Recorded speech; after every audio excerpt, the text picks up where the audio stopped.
Hello, this is Mr. Hawkinson, and I'm putting together this quick video to show you how to log into the PLATO courseware and how to access the content and put together notes to be able to take tests while you're working through the classes. So first, go to login.admentum.com to get to the PLATO courseware. The account login information is MUSD 383. The username will be your last name, period, and then your first name.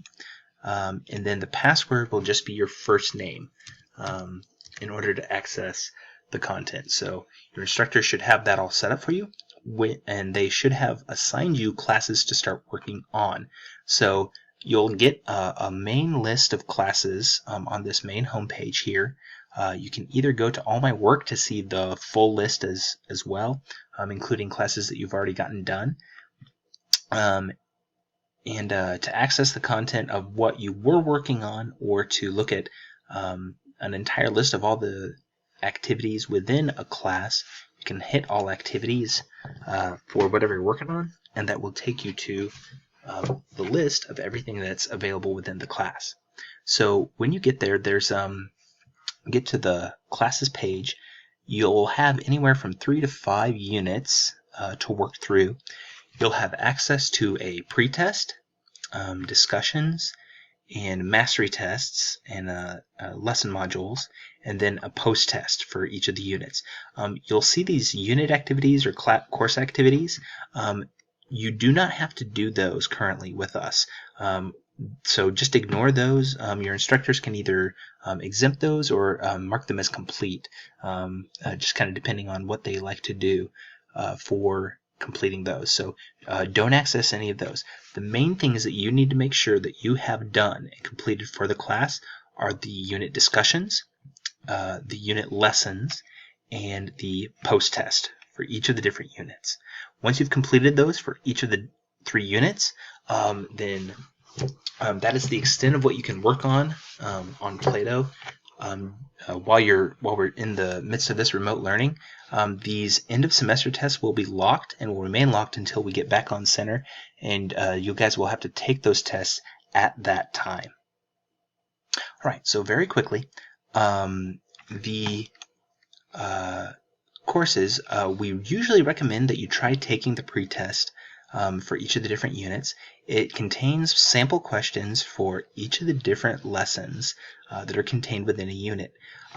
The pretests are optional, so if you choose that you do not want to do it, or if you just want to click through and just answer whatever randomly and just submit the test, that is totally fine to do.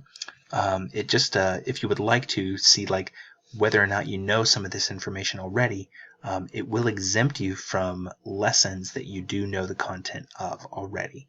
So that's the one benefit of taking it. So the discussions, when you're ready to work on those, when you go in, you'll have some information for the discussion topic, and then the actual questions themselves that you're supposed to respond to. So each response that we have students do, we would like to see about 3 to 4 sentences of a well-structured response to either one of the questions or a couple of other questions down here at the bottom.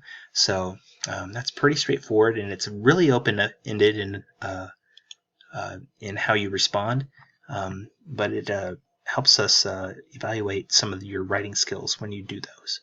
So the main thing that you'll be doing within these lessons, or within the units, are the lessons and putting together notes. So when you are putting together notes for classwork, you'll have 2 different ways of doing that. One of those ways is by putting together some guided notes, and those are contained within this resources section of your PLATO content.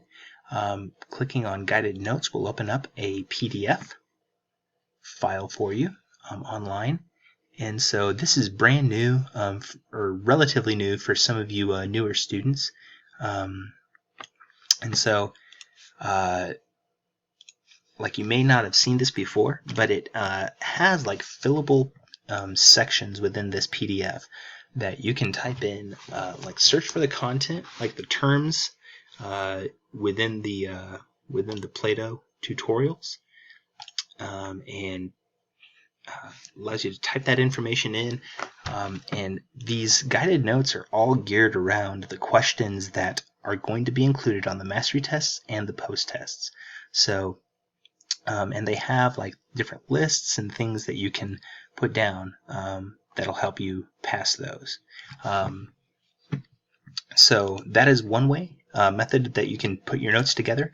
A secondary method is by going to Google and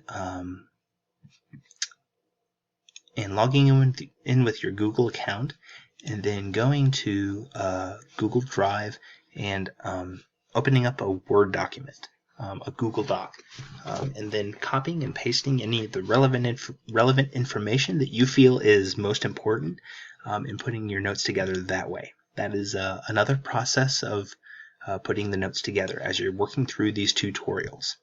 So those are the two main means that you have to work through putting together the information to help you pass the tests. So passing requirements for each of these different modules is 80%. So the mastery tests, if you happen to take those and fail them, you'll need to make sure that your tutorials are all the way completed.